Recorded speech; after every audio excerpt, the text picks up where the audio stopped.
안녕하십니까. 저는 자람교회를 지금 섬기고 있는 여설이 전도사입니다. 감사합니다. 사실 앞에 우리 사모님과 우리 성도님 간증을 듣고 주사님 간증을 듣고 저는 준비하면서 고민했었던 것이 또 굉장히 부담감으로 다가왔어요. 왜냐하면 사실 저는 여러분 앞에서 간증할 만한 이야기거리가 없습니다. 왜냐하면 너무나 평범한 삶을 살았기 때문입니다. 여태까지 어디가 아파서 병원에 입원해 본 적도 없고요. 사고가 나본 적도 없고요. 집이 부자가 원래 부자가 아니었기 때문에 가세가 기울어서 고난을 당한 적도 없고요. 그저 아주 평범한, 정말 지극히 평범한 그런 기독교 가정에서 태어나서 여태까지 평범하게 그렇게 살고 있었습니다. 그렇지만 우리 신현식 전도사님께서 간증을 해보라고 섭외를 해주셨음에 하나님, 저는 할 게 없어요. 할 게 없어요. 굉장히 마음이 힘들었지만 그래도 같은 마음으로 그래도 뭔가 나눌 것이 있지 않을까라는 마음에 순종하는 마음으로 이 자리에 섰고요. 재미없어요. 재미가 없으실 수도 있어요. 전혀 그 짜릿한 막장 드라마의 그런 요소들이 저에게는 전혀 없고 그냥 다큐라고 생각하시고 편안하게 들어주셨으면 좋겠어요. 저는 모태신앙으로 아주 평범한 기독교 가정에서 교회 중심의 문화가 자리 잡은 그런 집안에서 자랐어요. 어렸을 때부터 착실한 교회 학교 어린이였고 그런 학생이었고, 또 커서는 그 교회에서 성실하다는 그런 청년들 있잖아요. 봉사 많이 하는 그런 평범한, 어디서 흔히 볼 수 있는 그런 아이였었어요. 학교 친구가 교회 친구였고, 또 어린 시절을 생각해보면 학교에서 재밌었던 기억보다는 교회에서 성경학교나 이런 것들이 더 즐겁고 재밌었던 그런 아이였었던 것 같아요. 그리고 그 당시에는 가족 여행이랄 게 없었어요. 아빠가 휴가다, 그 휴가는 무조건 저희 아버지가 맡고 계시는 그 부서의 성경학교, 수련회, 거기 쫓아가는 게 가족 여행의 전부였을 정도로 정말 그런 시절을 지냈어요. 저는 지금 너는 뭐 할 때 가장 즐겁고 행복하니? 라고 물어보시면 저는 혼자 피아노가 있는 곳에 가서 찬양을 하면서 찬양으로 고백하고 하나님과 이렇게 교제하는 시간을 가장 즐거워하거든요.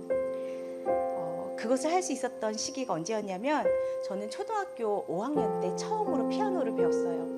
그 5학년, 6학년 그 2년 동안 학원을 다녔었는데요. 그 당시 피아노를 배우는 게 너무 즐거웠던 거예요. 어린 마음에 너무 기뻐서 어느 날 학원을 딱 갔다 오면서 이제 하나님께 이렇게 기도를 하는 거죠.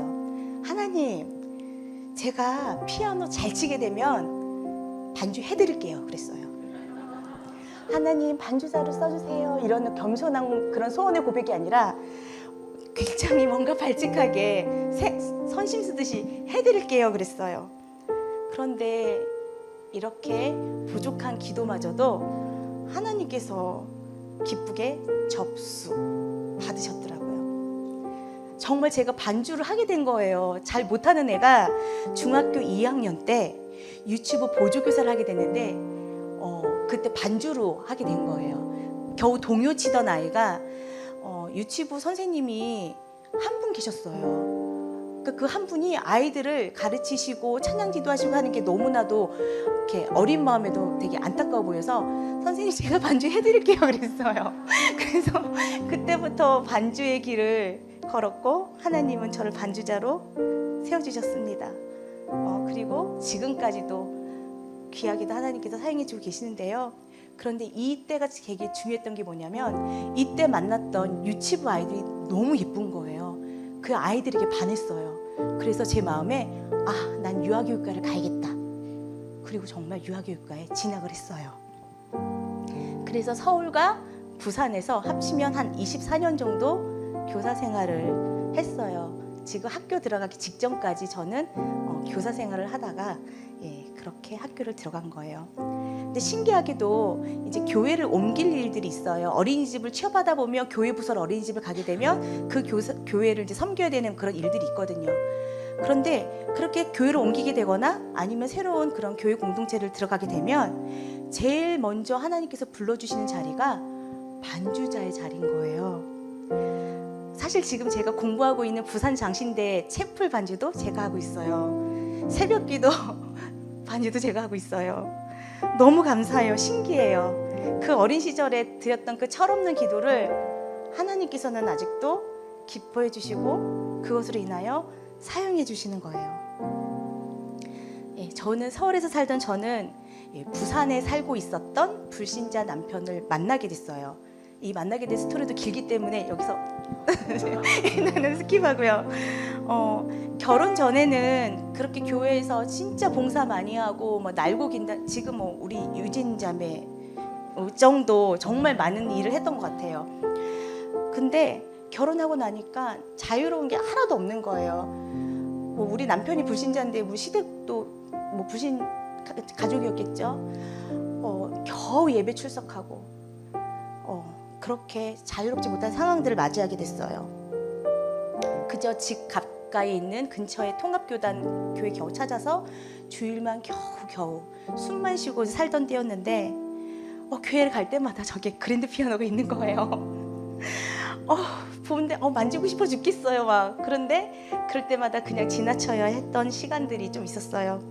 그러던 어느 날 오후 예배를 마치고 이제 집을 가야 되는데 예배당에다 뭘 두고 온 거예요. 그래서 그걸 가지러 다시 올라갔는데 아무도 없어요. 피아노가 나를 부르는 거예요. 이리 오라고. 우리 남편한테 오빠 망 좀 봐. 아무도 안 오게 망 좀 보고 나 이거 딱 한 곡만 치고 갈게 오빠.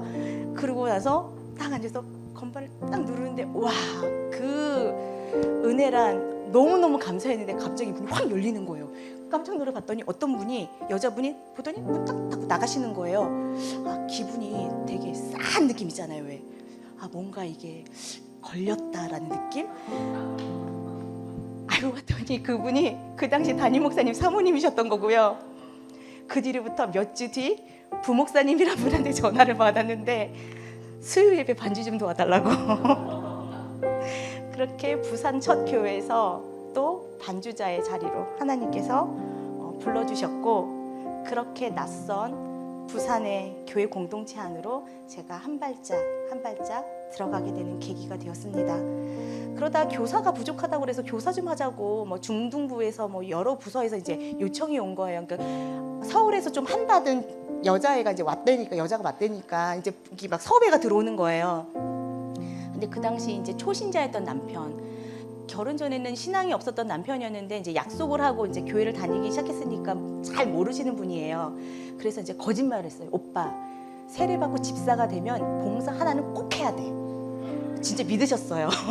그래서 자 오빠 3가지를 내가 제안할 테니까 3가지 중에 하나 골라봐. 자 주차장 봉사할래? 아니면 성가대를 할래? 아니면 유치부 교사를 할래? 그랬더니 고민을 하더니 차라리 유치부 교사를 하겠다고. 그래서 남편과 같이 할 수 있는 유치부 교사를 시작을 했어요. 그리고 났는데 그 다음에 바로 저보고 유치부 부장을 하라시는 거예요. 그러니까 원래는 하실 분이 계셨는데 그분이 여성교회 회장이 되시는 바람에 2개는 못한다 그래서 거절하신 거예요. 그래서 어부지리로 저한테 온 건데 이게 또 기가 막혀요. 그래서 저는 잘 모르니까 하려니까 그냥 선천적으로 조금 순종적인 애거든요. 잘 이렇게 따지거나 뭐 이렇게 뭐 계산하거나 이런 거 못해서 하라면 그냥 하거든요.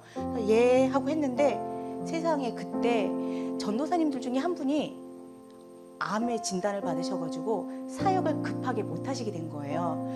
그러니까 그 당시 담임 목사님께서는 이렇게 생각하시더니 유치부에 있는 전도사님을 그 부서로 옮기시고 유치부에 있는 저보고 설교도 같이 할 수 있지? 같이 해. 새로 사역자가 올 때까지 잠깐만 맡아줘. 그래서 예. 그래서 예 그랬어요. 그래서 뭐 성경학교도 하고 재밌게 그래 사역을 막 하고 있었는데 어느 날 이제 담임 목사님 부르시는 거예요. 그동안 수고했다. 그래서 오 수고했다? 오시는구나. 예 감사합니다. 그랬더니 이제는 신학을 해라. 갑자기 신학을 하러 가셔가지고 안 된다고. 저희 시부모님도 불신 부모시고 저 못한다고. 근데 굉장히 집요하게 저를 부르셔가지고 어쩔 수 없이 거절을 못하고 야간 신학교 2년을 공부를 했어요. 그리고 전도사고시를 봐서 이제 되돌리지 못하는, 이제 물을 수 없는 사역의 길로 제가 들어오게 됐어요. 사실 저는 서울에서 살면서 그 열혈 청년 시절을 보냈을 때 선교 사명을 받았었어요. 그 당시 같이 이제 그 교회 안에서 이제 부목사님으로 계시던 되게 존경하던 목사님께서 개척을 하시러 캐나다로 이민을 가시게 된 거예요. 그때 이제 너무 서운하고 아쉬운 마음에 같이 동역 기도를 이제 중보 기도를 해드리고 이제 같이 막 기도를 하는데 갑자기 하나님이 저보고도 본토 친정 아비집을 떠나라는 거예요. 갑자기? 그래서 저는 맞냐고 그랬더니 맞다고 떠나라시는 거예요. 자꾸 떠나라시는 거예요. 다른 뭐 찬양 집회를 가도 막 거기서 막 떠나라 하고, 라디오를 틀었는데 거기 설교 말씀이 듣는데 막 떠나라 하고, 찬양을 듣는데 막 떠나라 하고. 저는 그래서 나도 같이 캐나다 가는구나, 내가 그 목사님을 따라서 동역을 하는구나라고 생각을 했어요. 근데 시간을 지나서 정신을 차려서 보니까 제가 본토 친정 아비집을 떠나 가야 했던 곳은 부산이었더라고요. 서울에서 본토 친정 아비집을 떠나서 부산에 내려와 있는 제 모습을 발견했습니다.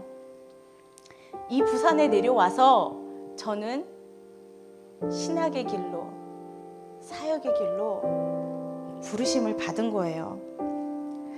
유아교육을 전공했던 제가 유치부를 맡았으니 얼마나 물 만난 물고기였겠어요. 그 당시 저도 첫 사역을 막 하니까 얼마나 또 열정적이었겠어요. 다른 전도사님들은 이제 뭐 시도하지 않으셨던 뭐 여러 가지 프로그램들을 뭐 어린이집 유치원에서 했었던 걸 다 끌고 와가지고 너무 재밌게 사역을 했었어요. 아이들도 행복해하고 선생님들도 행복하고 저도 행복하고, 너무나도 행복한 나는 가성비가 좋은 전도사야, 학비 얼마 안 들고도 이렇게 사역을 잘하고 있는 가성비 좋은 전도사야라고 스스로 이제 만족하고 있었는데, 그러던 어느 날 9년차 교육전도사 생활을 하고 있던 성탄절 아침, 하나님께서 뜬금없이 공부를 더 하라고 부르셨어요. 그 대답에 정말 그 부르심이 제 대답은 당연히 아니요, 못해요 하나님 이었어요. 왜냐하면 지금 제가 동안이라는 얘기를 많이 듣는데 사실은 나이가 조금 많아요. 사실 좀 나이가 조금 많아요. 나이가 많아서 공부하기에는 제가 자신이 없고, 또 공부를 잘하는 애가 아니었거든요. 공부에 취미도 없고 그런 아이였어요. 그래서 하나님 저 못해요라고 했는데, 또 이제 선천적으로 이제 반항을 못하는 아이라서 해야 되는갑다 하고 이제 남편에게 의논하고 동의를 구하고 그렇게 학교에 입학을 하게 됐어요. 근데 학교에 입학하면서 제일 고민됐던 거는 하나님 공부 못 따라가면 어떡하죠? 이런 게 아니라 하나님 저 궁핍한 거 진짜 싫은데, 저 쪼돌리는 거 진짜 싫은데 하나님 저 어떡해요? 이거였어요. 왜냐하면 그 당시 이제 코로나 기간이어서 저희 집 가정 경제가 그렇게 원활하지 않았었던 때였거든요. 그래서 하나님 제가 거의 외벌이다시피인데 어린이집에서 이렇게 받던 이 보수를 포기하고 공부를 하면 이거 다 안 나오는데요 하나님? 전 학비도 벌어야 돼요. 그랬을 때 하나님께서 저에게 주셨던 말씀이 이스라엘 백성들이 광야를 지날 때 주셨던 말씀이에요. 그들의 발이 부러뜨리지 않고 옷이 헤어지지 않은 것처럼 내가 너에게 입히고 먹이겠다라고 약속을 해주셨어요. 근데 되게 신기한 게 그 이후로 그 전에 있었던 교회에서 성도님들이 저에게 막 옷을 주기 시작하시는 거예요. 자신들이 못 입는 옷이라고 괜찮냐고 되게 처음엔 조심스럽게 주세요. 그러더니 제가 너무 감사해하니까 이제 맘 놓고 막 주시는 거예요. 근데 되게 신기한 게 양정교회 오니까 올해 바자회를 하셨어요. 그래서 정말 좋은 옷들을 또 저렴하게 너무 감사하게 제가 지금 입고 있어요. 사실 제가 이거 입고 있는 옷이 이것도 지금 얻어 입은 옷이거든요. 그래서 많은 분들이 제가 공주과라고 오해를 하세요. 제 스타일이 아니에요. 제가 좋아하는 스타일이 아니에요. 얻어 입기 때문에 그냥 이렇게 입는 거예요. 저 공주 아니에요. 통해서 좀 말씀을 드리고 싶었어요. 저 공주 아니거든요. 저기요. 그리고 너무 또 감사한 게 제가 머리가 그렇게 좋은 애가 아니에요. 공부를 좋아하는 애도 아닌데 와, 학교 갔는데 애들이 공부를 안 해요. 그래서 제가 장학금을 받는 거예요. 놀라운 일이에요, 정말. 얘들아 미안해. 그리고 저를 또 긍휼히 여겨주신 분들이 많으셔서 또 여전도 연합회에서 또 장학금도 주시고 와, 생각지도 못한 이런 하나님의 은혜가 저에게 있는 거예요. 와, 지금까지 지내오신 그 하나님의 인도하심, 그 약속을 이뤄내시는 그 하나님을 생각하면 우리 하나님 정말 신실하신 것 같아요. 그리고 제가 이 자리에 서 있는 것도 제가 뭔가를 잘해서 달란트가 많아서 뛰어나서가 아니라 그냥 하나님이 필요하신 곳에 제가 그냥 있었던 것 같아요. 잘해서가 아니라 그냥 그 자리를 지키고 그 자리에 있었기 때문에 하나님께서 저를 사용하시고 부르신다는 것을 저는 깨달아 알게 됐어요. 사실 어린 시절 그 2년 음악을 그냥 피아노 학원 가서 배운 거 외에는 제가 전문적으로 음악을 배워본 적도 없어요. 우리 부모님들은 옛날 분이시고 교육에 대해서, 자녀 교육에 대해서 전혀 무지하신 분이셔서 저는 중학교 다닐 때까지 참고서 한 권을 안 사주셨거든요. 참고서 없이 교과서로만 공부를 했거든요. 다들 그렇게 공부하는 줄 알았어요. 그렇기 때문에 저에게 있는 달란트가 무엇인지, 재능이 무엇인지 우리 부모님 모르셨어요. 물론 저도 몰랐죠. 근데 어느 날 보니까 제가 피아노 치다가 듣고 이렇게 치는 거예요. 그리고 악보를 그냥 봤는데 그냥 부를 수 있는 시창이 가능한 거예요. 그리고 지금은 이제 목이 많이 상해서 지금 이렇지만 예전에는 찬양을 좀 더 잘했거든요. 보컬도 되는 거예요. 그래서 너무 신기한 거예요. 하나님 나한테 이런 재주가 있었어요. 그때 요거 조금이 아니라 이걸 하나로 몰아서 이렇게 좀 더 이렇게 전문적으로 주셨으면 하나님께 더 좋은 것으로 드리지 않았을까요? 라고 이제 질문을 드린 적이 있었어요. 그때 하나님께서 얘야, 그랬다면 과연 네가 나를 위해서 썼을까? 라고 물으시는 거예요. 저는 제가 교만한 걸 알거든요. 그래서 그렇겠네요, 하나님. 인정. 제 은혜가 제게 족합니다. 라고 하나님께 그렇게 고백을 하고 지금도 저에게 주신 이 음악적인 달란트는 딱 교회 쓰기 딱 알맞은, 더 이상 넘치지도 않은 딱 그 정도를 주셔서 저는 지금 너무너무 감사하게 하나님 앞에 올려드리고 있습니다. 사실 사역자로 처음 세움을 받고 이제 설교를 했을 때가 생각이 났어요. 그때 저는 두렵고 떨리는 마음으로 그 성도님들한테 이런 고백을 했었거든요. 저보다 신앙의 연륜도 많으시고 믿음의 길을 걸으시는 성도님들 앞에서 제가 무슨 말씀을 드릴 수 있겠습니까? 저 오늘 반성문 한 편 잘 읽고 내려가겠습니다. 그러고 이제 설교를 했거든요. 지금도 마찬가지예요. 저보다 더 깊은 하나님과의 교제를 나누고 계시고 그런 믿음의 선포를 하시며 오늘도 그렇게 충성된 삶을 살아가시는 우리 성도님들 앞에서 제가 무슨 간증을 할 수 있겠어요. 이렇게 평범하고 부족한 삶을 살았는데요.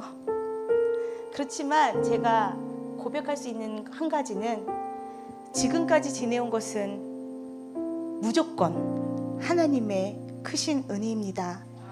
이것은 당연한 게 아니고 내가 그냥 막 누릴 수 있는 것이 아니라 하나님께서 전적으로 나에게 주신 은혜입니다. 하나님께서 주신 이 시간 가운데 헛된 시간이 하나도 없고 지금 나의 삶이 이해가 되지 않고 물음표 투성이에요. 왜냐하면 이 나이에 신학을? 왜? 하나님 나같이 부족한 애를 왜? 그래서 졸업하면 뭘 할 건데? 어떤 사역할 건데? 이런 고민들이 안 들 수가 없어요. 하지만 이해가 되지 않고 알 수 없어도 그냥 지금 나의 삶을 하나님 앞에 올려드립니다. 이 물음표 투성이의 내 삶, 그렇지만 그럼에도 불구하고 내가 주의 길을 가고 있음을 믿으며 솔직히 어디 내어놓기 부끄러운 그 어린아이 오병이어 도시락 같은 제 인생이에요. 삶이에요. 너무 보잘것없어요. 너무 평범해요. 그렇지만 이런 나의 평범한 삶 또한 우리 주님의 이야기가 된다는 것을, 그리고 지금도 나의 한계를 뛰어넘으시면서 일하시는 우리 하나님을 신뢰합니다. 지금도 나를 위해 길을 만드시고 일하시고 계시는 하나님을 신뢰합니다. 이 시간 같이 찬양하기를 원하는데요. 저희 부족한 이 모습 그대로 사랑하시며 나의 한계를 뛰어넘어 일하시는 우리 하나님을 찬양하겠습니다.